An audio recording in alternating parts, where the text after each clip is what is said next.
It seemed to Shadowfax that the only constants in his life were swords and apples and tall-robed people holding sticks.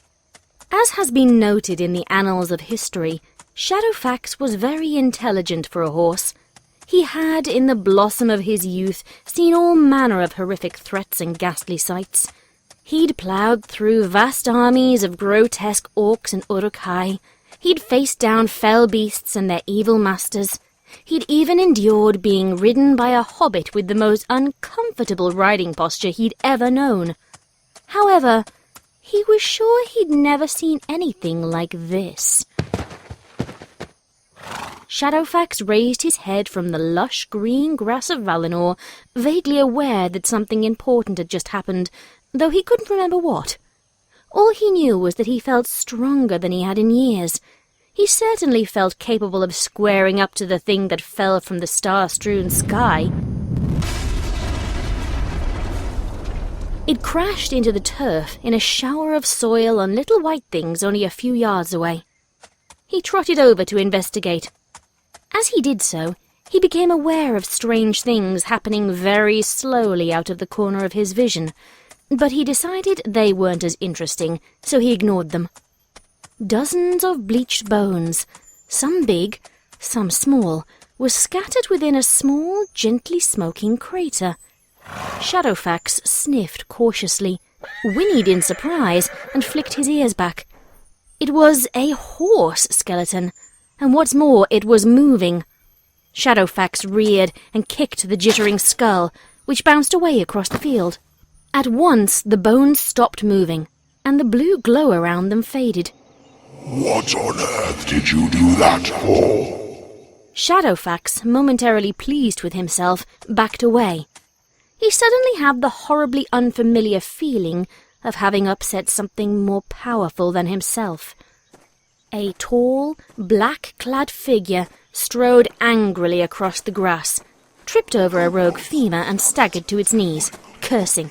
Shadowfax wondered if the creature was in league with the dark forces, and then wondered rather more desperately where Gandalf was. Surely his Istar wouldn't leave him alone with his obviously fell thing, would he? What was it, anyway? The figure had now righted itself, and with the aid of a long stick, hobbled over to Shadowfax, who backed away even further until he met a weird resistance, like he was tethered to something by his hocks. He didn't like that. No one had ever dared tether him since he was a foal. He could see that the figure was vaguely humanoid and dressed like a rider, but this didn't count for much. So were Nazgul. The creature reached inside its robes, fumbled about a bit, and brought out a large hourglass filled with white sand. It inspected it critically, and peered at Shadowfax. Shadowfax, chief of the Miras. Shadowfax snorted nervously. One moment. The figure replaced the hourglass, rummaged a bit more, and thrust something at Shadowfax with a brusque air. Have an apple. Oh, thought Shadowfax. This was all right then. It wanted to feed him. He took the apple gently between his teeth and dropped it to the ground so he could sniff it properly. It was black and smelled slightly odd, but it was large and delicious.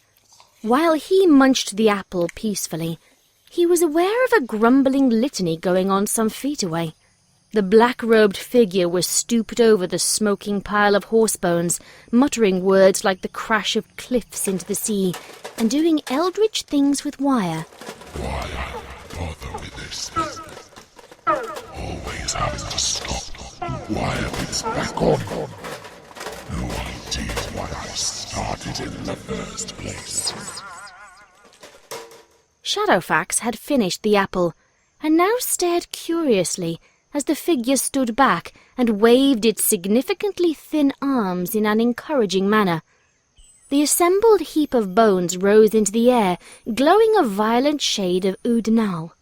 Then the aura flickered, the structure trembled, and with a mutter of, "Oh, sod it anyway," the whole thing crashed back to earth. Ribs pinwheeled away into the darkness. It was worse than the fiery steed. At least that was reliable, even if it did set fire to the stables.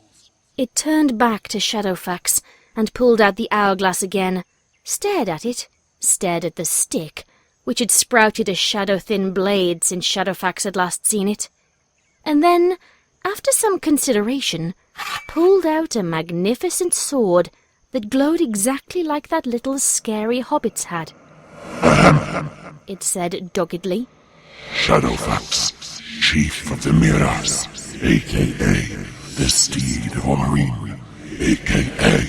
that bloody horse has eaten my lembas again, a.k.a. Binky. Stupid Éowyn. She may have been only a foal at the time, but Shadowfax would never forgive her. You know, you look like a Binky. The figure said, staring critically at him. Shadowfax tossed his head in a way he hoped indicated his opinion, which was that no steed that had survived the horrors of the Third Age should have a name any sillier than, say, Snowmane. No, honestly, you could pull that off. Shadowfax stared at him, ears flicking cynically. Certain important details had percolated through his brain by now, including the fact that he wouldn't need any name anymore, wherever he was going. Did Mandos have stables? Death reached out and stroked one of his ears, swinging the sword hesitantly in the other hand. And it would be such a shame. He suddenly looked furious. I'm doing it again. I keep thinking like her. Why should I even care what I look like, or what blasted steed I ride? Shadowfax, in the spirit of optimism, chose that moment to investigate Death's robes for more apples. Stop that! Death said reproachfully. I haven't got any more. He patted Shadowfax's nose thoughtfully. Although, I could get some for you, if you wanted them. The last sentence had the curl of a question mark hovering about it. Shadowfax whinnied amicably and allowed Death to swing up onto his back, which wasn't as uncomfortable than it should have been. He felt very good, much stronger than he'd been in many years, strong as in the blossom of his youth, when he could outrun the wind and his hooves had barely had to touch the ground. In fact, he stepped forward and up into the blue night air. Nothing to it. He flicked his ears and tossed his tail and stamped his hooves on the solid sky. The prow of Arundel's ship burned brightly on its path through the vaulted heavens, and, not for the first time, Shadowfax wondered what it would be like to outrun the light. I really do think you look like a Binky, though. Shadowfax snorted. Whatever. He was only in it for the apples.